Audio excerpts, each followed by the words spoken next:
चलो दोस्तों, ये आपको हाइट एंड डिस्टेंस सवाल बताएंगे किस प्रकार से क्वेश्चन सॉल्व किए जाते हैं। तो मैंने आपको कल पढ़ाया था कि रेशियो मेथड से क्वेश्चन किस प्रकार से सॉल्व किया जाता है। रेशियो मेथड में आपको बताया था 30 30 60 90 के बीच कौन सा रेशियो बनता है, और 45 45 और 45 90 के बीच कौन सा रेशियो बनता है। तो हाइट एंड डिस्टेंस में हमेशा जो है फिगर जो 90 मैं बोलता है समकोण त्रिभुज बनता है। समकोण त्रिभुज में अधिकतर जो है समकोण त्रिभुज बनेगा, तो उसी के आधार पर क्वेश्चन सॉल्व किए जाते हैं। ठीक, अब इसे इसमें रेशियो मैंने बताया था 1/√3 2, इसमें बताया था 1 1 और √2 बताया था। बस इसी दो के आधार पर क्वेश्चन सॉल्व अधिकतर सब क्वेश्चन सॉल्व हो जाएंगे। तो हम आपको आज सवाल बताएंगे किस प्रकार क्वेश्चन सॉल्व किए जाते हैं। ठीक ना, यदि आपको ये पसंद आया हो रेशियो किस प्रकार से रेशियो फाइंड किया है, मैंने आपको कल बताया था कैसे क्या किया जाता है। तो आपको ये सवाल यदि आपको समझ आएगा तो आप कीजिएगा सवाल है। तो ये पहली बात ये है कि आपको पता चल गया रेशियो के माध्यम से सवाल आपको करना है। ठीक, तो रेशियो के माध्यम से सवाल करना है। तो आपको ये सेशन अच्छा लगा तो लाइक कीजिए, शेयर कीजिए। अभी आपको एक क्वेश्चन बताते हैं।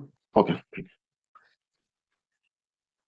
हेलो दोस्तों, आज हम आपको बताएंगे कि हाइट एंड डिस्टेंस का क्वेश्चन है किस प्रकार से किया था। मैंने कल बताया था 30 60 90 45 90 का रेशियो बताया था। ठीक, तो 30 60 90 का रेशियो बताया था, 45 90। तो ट्रिग्नोमेट्री में जो है समकोण त्रिभुज बनता है, अधिकतर समकोण त्रिभुज बनता है। इसमें क्वेश्चन दिया गया कि देखिए किस प्रकार से क्वेश्चन सॉल्व हो सकता है। आसानी से 1 मिनट के अंदर क्वेश्चन सॉल्व हो जाएगा। एक पेड़ की नदी के किनारे लंबवत खड़ा, कोई पेड़ है नदी किनारे लंबवत खड़ा है। पेड़ के ठीक सामने दूसरे किनारे पर एक बिंदु से पेड़ के शीर्ष का उन्नयन कोण 60 अंश है। ठीक, 60 है, उस किनारे पर इस बिंदु से 30 मीटर पीछे पेड़ के शीर्ष का उन्नयन कोण 30 अंश है। तो 30 और 60 का इसमें कॉन्सेप्ट है, तो इसके अंदर वही क्रम 30 60 90 वाला फॉर्मूला इसमें लगेगा रेशियो। तो फिगर पहले बनाते हैं।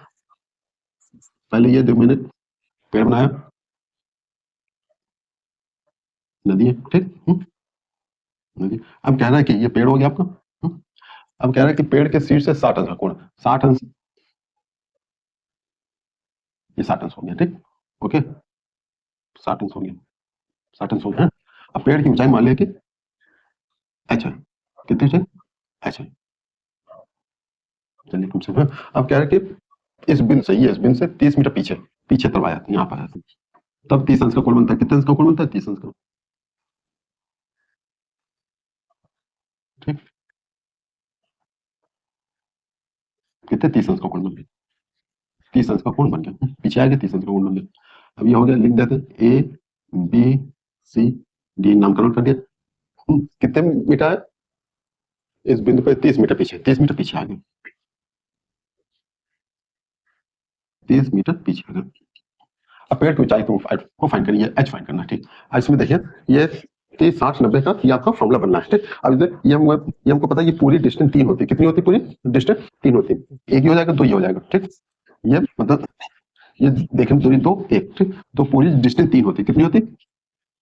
3 यूनिट होती है, पूरी 3 यूनिट होती है, पूरी 3 यूनिट होते हैं। h फाइंड करना, तो 3 यूनिट होते हैं। अब हमको पता है ये 3 यूनिट, एक ये होगी 2 ये हो, मतलब 3 यूनिट है, 1 यूनिट ये होगी 2 यूनिट ये होगी। ठीक, अब देखिए हम पता कर 30 डिग्री 60 डिग्री बराबर 2 1। ठीक है, देखें क्योंकि अपना क्वेश्चन सॉल्व हो जाएगा। 30 की वैल्यू इसमें 30 डिग्री वैल्यू 30 है, तो ये किसके बाद 2 के बराबर है, किसके बाद 2, 30 मीटर। एक बार 15, एक बार 15, एक बार 15, तो ये जो एक बार 15 यहाँ पे 1 से 15 आ जाएगा। ये कितनी दूरी होगी? 15 होगी। बस अब हमको पता चल गया कि ये 60 है 30, ये 60 है 30 है। 30 के सामने 15, मैंने आपको रेशियो बताया था, 30 सामने 15। देखिए ऐसे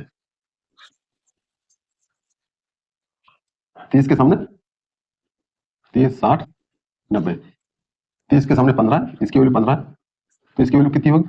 इसकी वैल्यू कितनी होगी? ये इसकी √3 होती, तो इसकी वैल्यू √3 15 होगी है। ये किसके बराबर है? ये h के बराबर। h वैल्यू कितनी होगी? 15√3, कुछ नहीं करना था, बस 15√3। ये आपका आंसर डी होगा। इस प्रकार से आप रेशियो की मदद से क्वेश्चन अधिक से अधिक सॉल्व कर सकते हैं, कम समय में सॉल्व कर सकते हैं। बस आपको ये रेशियो याद होना चाहिए। 30 60 90 में रेशियो क्या होता है, 45 90 में रेशियो का फिगर बनाना आना चाहिए। ठीक है, इसमें कोई भी कोण जो है उन्नयन कोण बनेगा तो अनुमान कोण आ जाएगा, नीचे कोण हमेशा कोण नीचे बनाते हैं, क्योंकि एक ज्योमेट्री में रूल है जिससे जेड ये ऐसे बनता है। ये कोण एकांतर कोण हमेशा बराबर होते हैं। ठीक, आपको इस प्रकार वीडियो पसंद आए तो लाइक कीजिए, शेयर कीजिए। ओके।